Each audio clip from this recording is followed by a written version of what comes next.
은혜 받으실 하나님의 말씀은 고린도전서 13장 13절 말씀입니다. 고린도전서 13장 13절 말씀을 제가 봉독하겠습니다. 그런즉 믿음, 소망, 사랑 이 세 가지는 항상 있을 것인데 그 중에 제일은 사랑이라. 아멘. 당회자님을 대신하여 12-21 교구장이신 이막영 목사님께서 변함없는 마음이라는 제목으로 귀한 말씀 증거해 주시겠습니다. 2019년 한 해 동안 찬양과 연주로 영광 돌려주신 샬롬 성가대와 니시 오케스트라에 감사드립니다.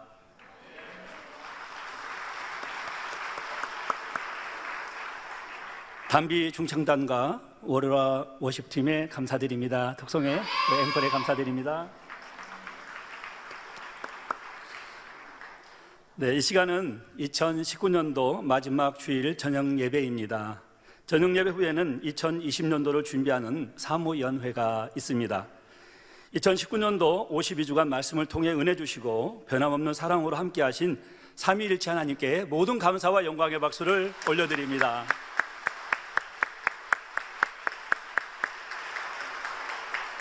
아울러 전 세계 영혼들을 위해 사랑으로 간절하게 기도해 주신 사랑하는 당회장님께도 감사를 드립니다.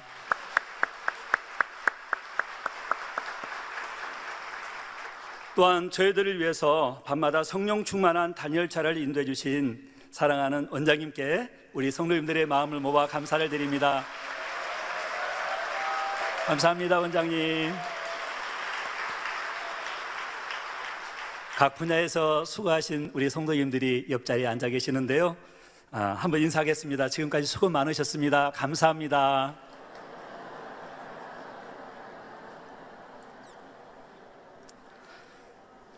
사랑하는 성도 여러분, 본격적인 설교에 들어가기 전 감동적인 글이 있어서 들려드리면서 설교를 시작하겠습니다. 장래가 촉망되는 23세의 청년이 있었는데 육군 소유의 임관을 받고 전방에서 군부 중이었습니다. 그러던 어느 날 사병의 실수로 수류탄 사고를 당해 오른쪽 팔 일부를 잃게 되었고 병원에 입원을 하게 되었지요. 그때 대학 다닐 때 사귀었던 여자친구가 병원으로 병문안을 왔는데 그 여자친구에게 확인하고 싶은 것이 있었습니다. 몇 번이고 망설이며 기회를 엿보다가 여자친구에게 팔이 없는 나를 지금도 여전히 좋아하느냐고 떨리는 가슴을 억제하면서 물었지요. 반신반의하면서 묻는 질문에 여자친구는 과연 어떤 대답을 하였을까요? 여인은 다음과 같이 대답을 합니다. 나는 너의 팔을 좋아하는 것이 아니라 너를 좋아했기 때문에 팔이 있고 없고는 상관하지 않는다고 답한 것이었지요. 이 청년은 그 대답을 들었을 때 정말로 만천하를 얻은 것 같은 기분이었다고 합니다. 이에 대해 이 여자친구는 그 청년이 입원한 병원 근처에 방을 얻어놓고 병원을 오가면서 간호를 거듭하였지요. 모두 다 감동을 받을 수밖에 없는 상황이었지만 그런 딸을 바라보는 그 여자친구의 아버지는 그러하지를 못했습니다. 평생을 장애가 있는 사람과 살아갈 딸의 미래가 마음에 걸렸던 것입니다. 딸에게 그 남자를 포기하고 다른 길을 찾아가도록 권유하였지요. 그랬더니 그의 딸은 아버지에게 이런 질문을 하였습니다. 그래서는 안 되지만 만약에 아버지가 한 팔을 잃으신다면 엄마가 아버지를 떠나는 것이 옳다고 생각하세요? 라고 말했지요. 그 말에 아버지도 딸의 뜻을 꺾을 수 없어서 그 남자와 사귀는 것을 허락하게 되었습니다.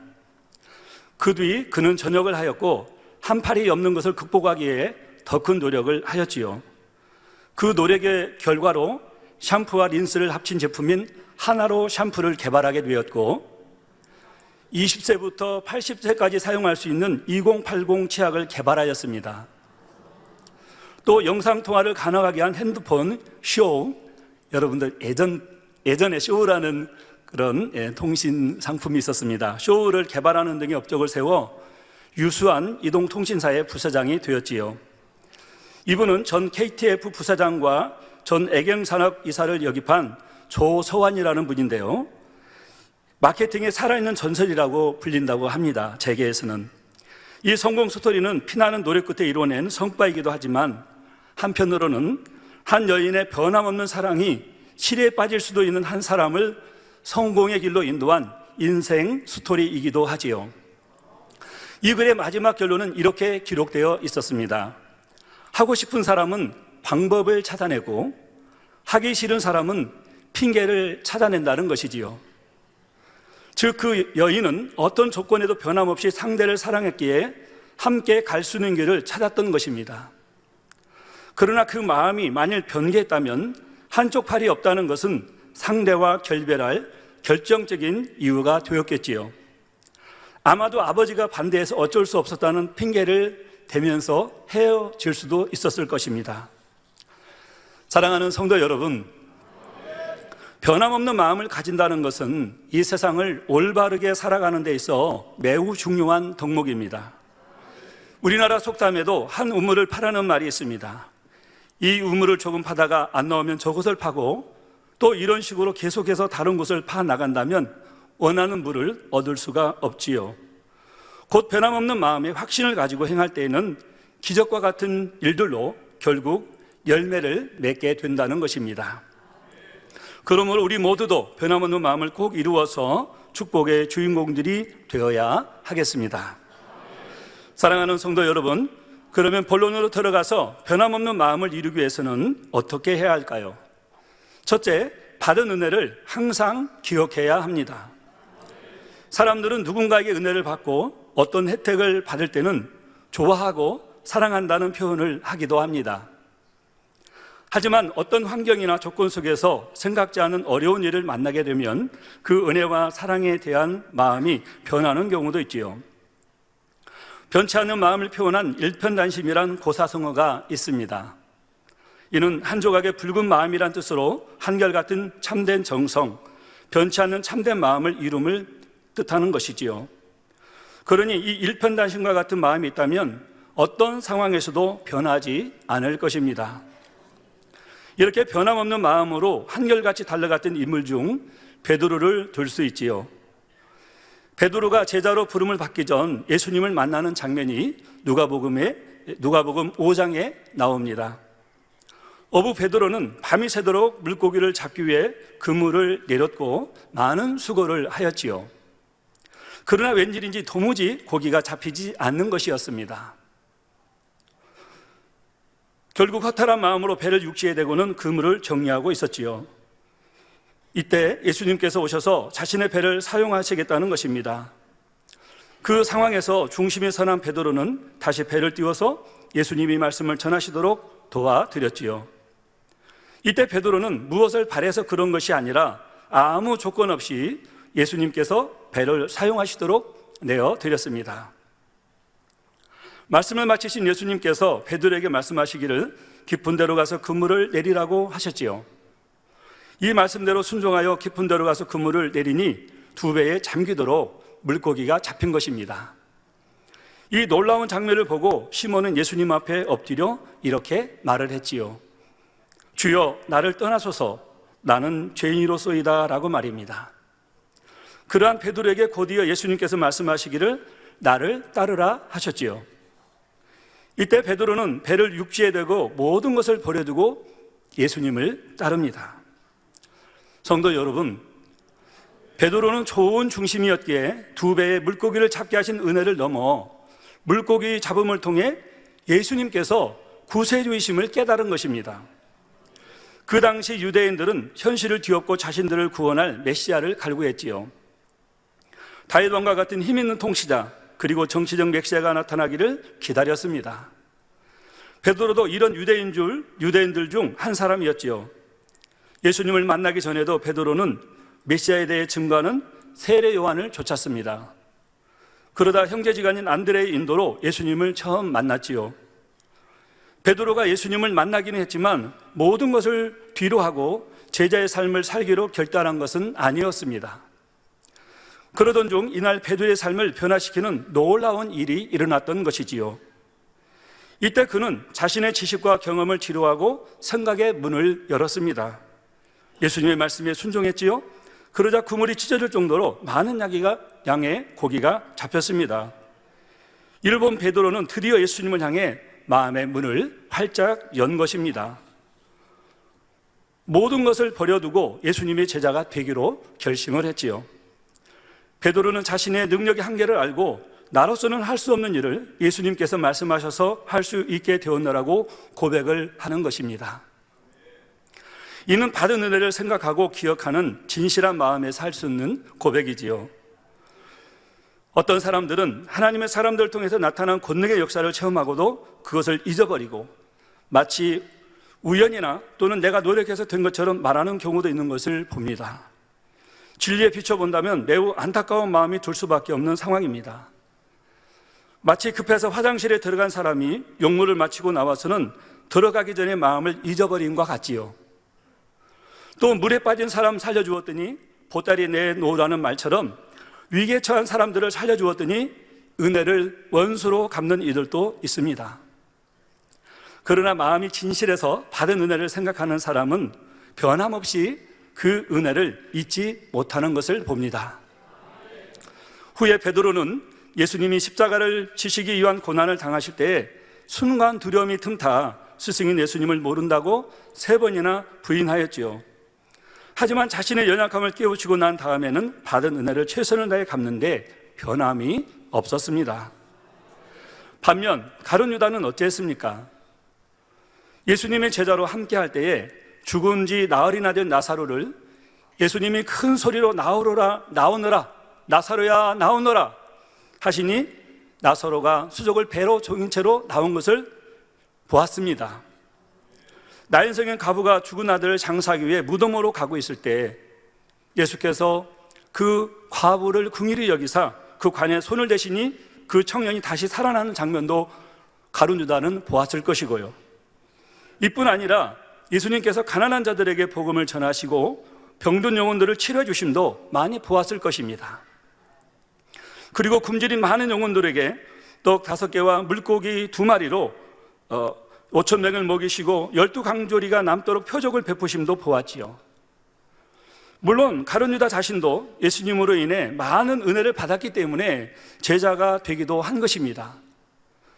누가 가룟 유다에게 억지로 권유해서가 아니라 본인이 스스로 예수님의 제자가 되고자 했던 것이지요. 그런데 왜 그는 변기하여 스승인 예수님을 팔았을까요? 그것은 바로 받은 바 은혜를 생각하지 못한 채 오히려 돈을 사랑하는 도적의 마음과 자신의 생각 속에서 예수님을 판단하는 마음이 있었기 때문입니다. 이 땅에 권세자로 오신 예수님으로 자신은 생각하고 예수님께서 권세를 잡으면 그 곁에서 자신도 권세를 얻고자 하는 사심이 있었던 것이지요. 그러니 결국은 은30에 스승인 예수님을 팔아버린 것입니다. 그리고 팔아버린 배신의 결과는 너무 비참했지요.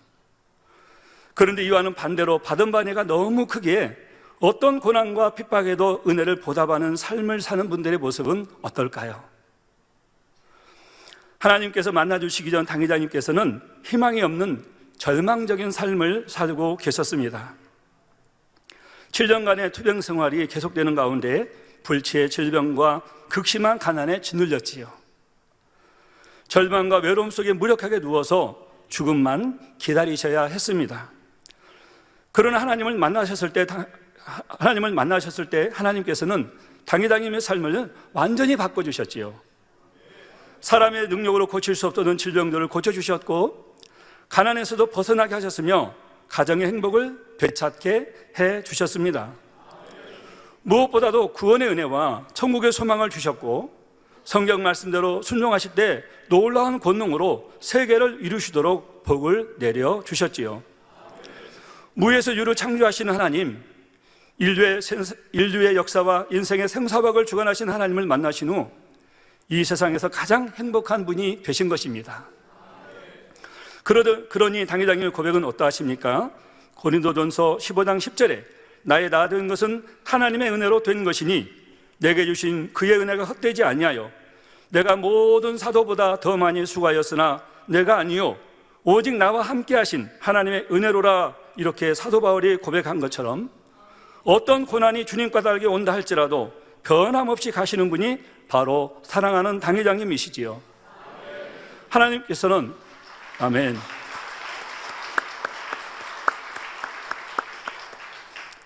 하나님께서는 모든 하나님의 자녀들이 이처럼 진실하여 변함없는 마음을 이루기를 원하십니다.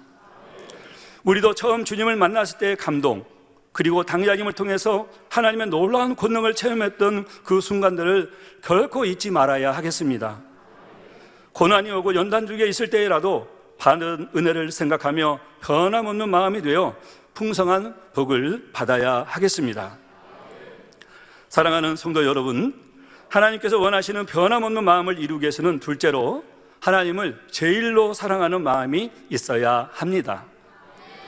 믿음의 조상 아브라함은 본토 친척 아비 집을 떠나라실 때에 나는 가족을 사랑하니 나는 떠날 수가 없습니다 하지 않았지요. 만약 그랬다면 믿음의 조상이 될 수 없었을 것입니다. 본토 친척 아비 집을 떠난 후 많은 일들이 있었지만 하나님을 사랑함으로 때마다 순종하며 승리할 수가 있었습니다.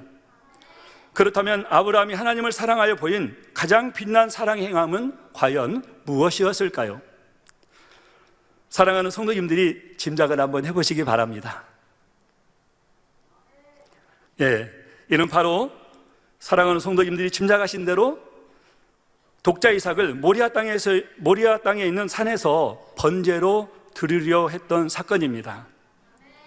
하나님을 얼마나 사랑했으면 자신의 생명보다 더 귀한 독자 이삭을 드렸을까요? 이 사랑과 순종의 행함은 결국 원수마귀 사단 앞에서도 아브라함의 신앙이 믿음의 조상으로서 얼마나 합당했는지를 분명히 증명하고 있습니다. 우리 만민의 성도님들도 아브라함처럼 하나님을 사랑하기에 영혼이 잘됨같이 범사가 달되고 강건한 축복을 받고 계시지요. 마가복음 12장 30절을 보면 하나님의 계명 중에서 첫째 되는 계명은 내 마음을 다하고 목숨을 다하고 뜻을 다하고 힘을 다하여 주 너의 하나님을 사랑하는 것이라 하셨습니다. 많은 믿음의 선진들이 하나님을 첫째로 사랑했기에 하나님을 위해서라면 생명도 아끼지 않았지요. 요한일서 4장 19절에 우리가 사랑함은 그가 먼저 우리를 사랑하셨습니다 하신 말씀처럼 존귀하신 하나님께서 먼저 찾아와 주셔서 죄인된 우리를 위해 독생자의 생명까지 내어주신 사랑을 체험했기 때문입니다. 우리 그리스도인들은 이런 사랑을 체험했기에 하나님을 처음 만난 순간부터 하나님은 우리의 삶의 전부가 되십니다. 우리들을 먼저 찾아와 주셔서 질병들을 치료해 주시고 영원한 천국을 주신 사랑에 감사하여 우리의 삶을 하나님께 드리기를 힘쓰지요. 누가 시키지 않아도 하나님을 사랑함으로 하나님의 나라와 의를 위해 중심으로 기도하며 예배하기 시작했습니다. 열심히 감사의 제목을 찾아서 감사의 물을 심고 어쩌면 더 많은 것을 드릴까 고민하기도 하지요. 하나님을 사랑하는 사람은 어떤 일을 만난다 해도 힘들다고 생각하거나 너무 벅차다고 생각하지 않습니다. 세상 사람들도 뜨겁게 연애할 때는 상대를 기쁘게 하기 위해서라면 아무리 힘든 일이라도 마다하지 않고 기꺼이 하지요. 우리가 하나님을 제일로 사랑한다면 무슨 소유와 생명을 드린다 해도 아까울 리가 없는 것입니다. 요한일서 5장 3절에 하나님을 사랑하는 것은 이것이니 우리가 그의 계명들을 지키는 것이라 그의 계명은 무거운 것이 아니로다 했습니다. 처음 하나님을 만난 이후 우리의 그 사랑이 과연 변함이 없었는지 지금의 시간들을 통해서 생각해 보았으면 좋겠습니다. 그리고 오히려 날마다 믿음이 성장하는 복된 시간이 되어야 하지요. 날이 갈수록 아버지 하나님과 주님에 대한 사랑이 뜨거워져야 하겠습니다. 그러면 우리들의 사랑은 과연 어떠합니까? 정녕 변함없이 하나님을 사랑하였는지 생각해 봅니다.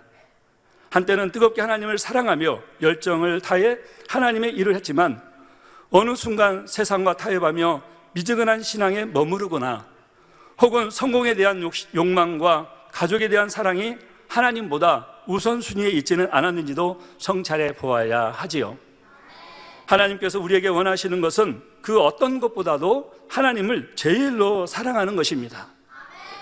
잠언 8장 17절에 나를 사랑하는 자들이 나의 사랑을 입으며 나를 간절히 찾는 자가 나를 만날 것이니라 하신 대로 하나님을 제일로 사랑하는 사람에게는 하나님께서도 넘치는 사랑을 부어 주시지요. 그래서 나도 너를 너무나 사랑하신다 하시면서 반드시 사랑의 증표를 보여주십니다. 그러니 하나님을 사랑하는 사람에게는 건강이나 물질, 그 밖에 어떤 마음의 소원도 품은 대로 응답하시며 큰 권능까지도 행하게 하시는 것입니다. 사랑하는 성도 여러분, 하나님께서 원하시는 변함없는 마음을 이루기 위해서는 셋째로 어떤 상황에서도 변함없이 하나님을 신뢰할 수 있는 마음이 되어야 합니다. 하나님을 신뢰하면 반드시 하나님께서는 그 신뢰를 복으로 갚아주십니다. 그 신뢰의 증거들을 체험하면 충만함을 입게 되고 믿음이 더해져서 전보다 더 뜨겁게 신앙생활을 하게 되지요. 그런데 뜨겁게 신앙생활을 하다가도 연단을 받게 되면 그 마음이 변질되는 경우도 너무나 많습니다.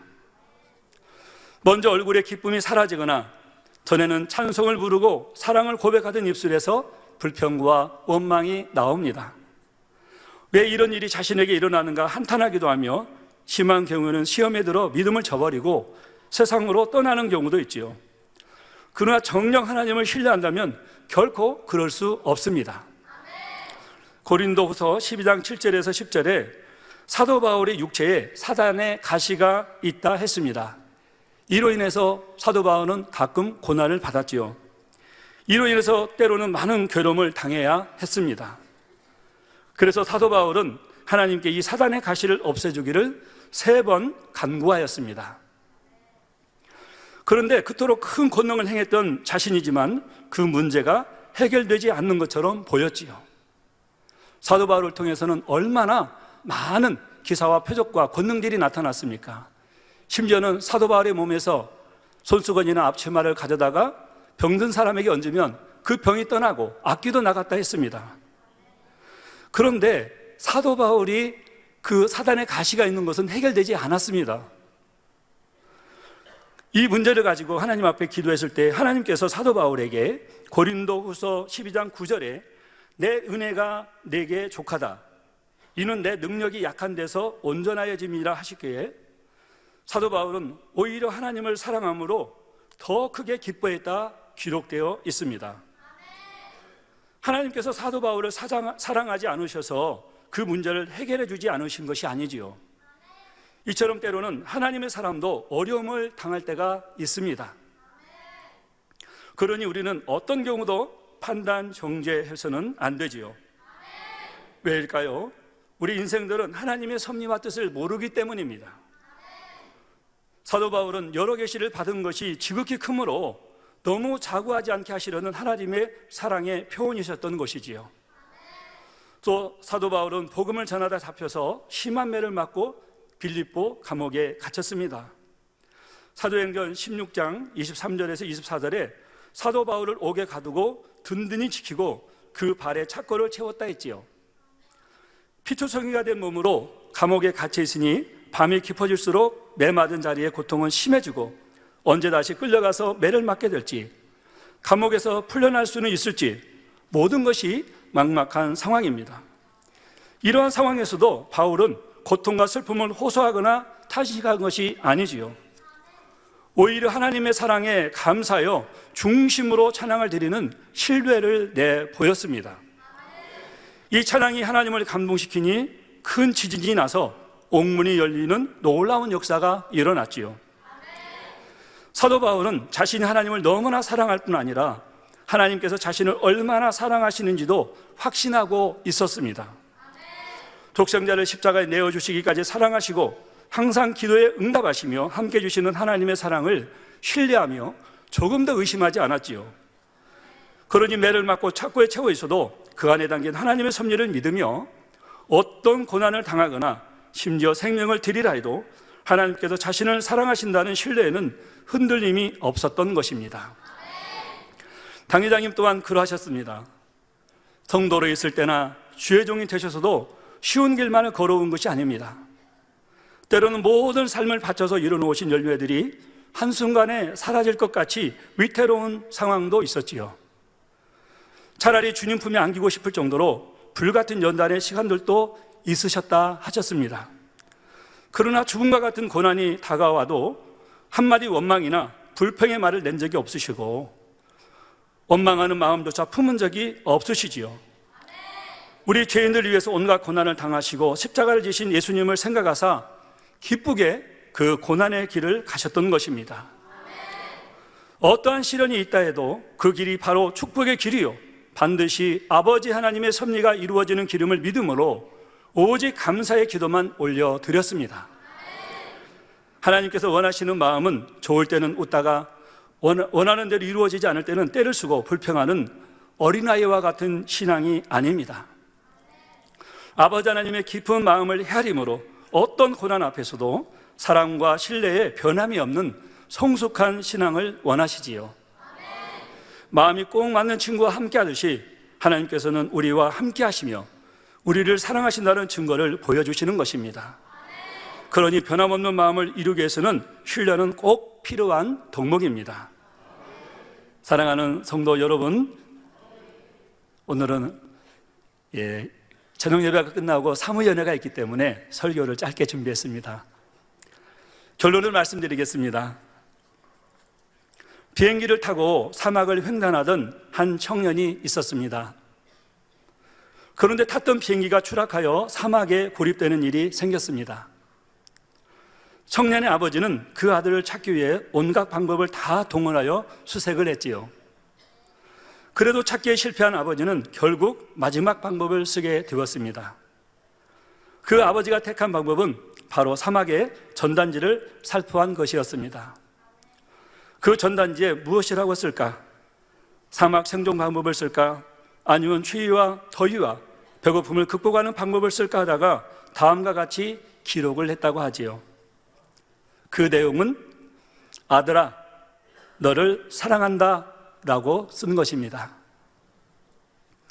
배고픔과 극한 고통 속에 있던 아들이 극적으로 그 전단지를 보았지요. 삶의 끈을 놓아버릴까도 생각했던 아들은 그 전단지를 보고는 아버지는 나를 끝까지 포기하지 않으신다라고 믿었습니다. 그리고 신락 같은 희망을 다시 붙잡을 수 있는 용기를 얻게 되었지요. 결코 나를 포기하지 않는 아버지에 대한 사랑에 대한 확신이 극한 상황에서도 삶의 끈을 놓지 않게 한 힘이 되었던 것입니다. 사랑하는 성도 여러분, 하나님께서는 우리에게 말로 다 표현 못할 크나큰 사랑을 주셨습니다. 그 사랑은 독생하신 아들 예수님을 보내주신 사랑이지요. 바로 죄로 인해 죽을 수밖에 없는 우리 인생들을 위해 십자가에 못 박혀 죽게 하신 사랑이십니다. 하나님께서 우리에게 원하시는 사랑은 말로만 하는 사랑이 아닐 것입니다. 변개하는 헛된 사랑은 더더욱 아니지요. 하나님을 제일로 사랑하여 생명을 다 드리는 사랑이며 어떤 상황에서도 하나님의 사랑을 느끼며 신뢰하는 변함없는 사랑이지요. 오늘 본문 고린도전서 13장 13절에 그런즉 믿음, 소망, 사랑 이 세 가지는 항상 있을 것인데 그 중에 제일은 사랑이라 하였습니다. 이 말씀은 우리가 신앙생활을 하는 데 있어서 아주 중요한 말씀이지요. 믿음이 있어야 구원받아 천국에 가고 믿음으로만 하나님의 자녀가 될 수 있기 때문입니다. 그리고 다음 소망을 가짐으로써 더 좋은 천국을 침노할 수 있지요. 그런데 본문에는 왜 사랑이 제일이라고 말씀하셨을까요? 이는 믿음과 소망은 인간 경작을 받을 동안만 필요한 것일 뿐 천국에 가면 더 이상 필요한 것이 아니기 때문입니다. 그러나 사랑은 천국에서도 영원히 나누는 것이고 특히 예루살렘에 들어간 영혼들은 하나님의 말씀으로 온전한 사랑을 이루었기 때문에 가장 중요한 것입니다. 하나님께서 원하시는 사랑은 말로만 하는 사랑, 변개하는 헛된 사랑이 아닙니다. 하나님을 제일로 사랑하여 생명을 다 드리는 사랑이라 했지요. 어떤 상황에서도 하나님의 사랑을 느끼며 신뢰하는 변함없는 사랑이어야 하는 것입니다. 이 시간에는 변함없는 마음을 이루기 위해서 첫째, 받은 은혜를 항상 잊지 말고, 둘째, 하나님을 변함없이 사랑하며, 셋째, 어떤 상황 속에서도 우리를 도우시는 신실하신 하나님을 변함없이 신뢰하도록 말씀드렸습니다. 이제 이틀 후면 2019-2020 송구영신 예배가 있습니다. 2020년은 참으로 기대가 되고 소망이 넘치는 해입니다. 아멘. 오늘 대예배 말씀, 일어나 빛을 발하는 재단의 말씀을 들으면서 너무나 소망이 넘쳤습니다.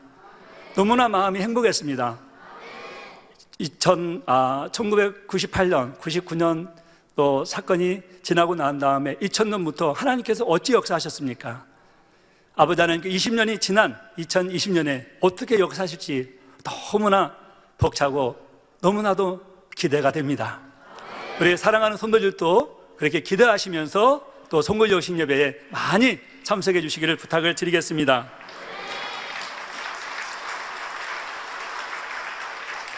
이렇게 하나님을 변함없이 사랑하는 모든 성도님들이 또 더 큰 복을 받아 영광의 성 예루살렘의 주인공들이 되시기를 존귀하신 주님의 이름으로 기원 드립니다. 들은 말씀 생각하시면서 통성으로 기도하겠습니다. 사랑의 아버지 하나님, 은혜와 사랑에 감사를 드립니다. 이 시간은 변함없는 마음을 이루기 위해서 받은 은혜를 항상 잊지 말고 하나님을 변함없이 사랑하며 어떤 상황 속에 우리를 도우시는 신실하신 하나님을 변함없이 신뢰하도록 말씀드렸습니다. 우리는 당회자님을 통하여 하나님의 살아계신 놀라운 역사를 친히 체험하였고 그 권능을 우리가 변화되었고 치료받았고 강건한 삶을 살고 있습니다. 그러하니 우리가 받은 이 사랑 변치 않고 주님 오실 그날까지 더 뜨겁게 믿음과 사랑으로 또 소망 가운데 달려갈 수 있도록 축복해 주옵소서. 감사를 드리옵고 예수 그리스도 이름으로 기도하옵나이다. 아멘. 영상을 통하여 당회자님 환자 기도를 받겠습니다. 아프신 분들은 아픈 곳이나 연약한 곳에 손을 얹고 기도받으시고 아프지 않으신 분들은 가슴에 손을 얹고 마음의 소원을 위해 믿음으로 기도받으시기 바랍니다.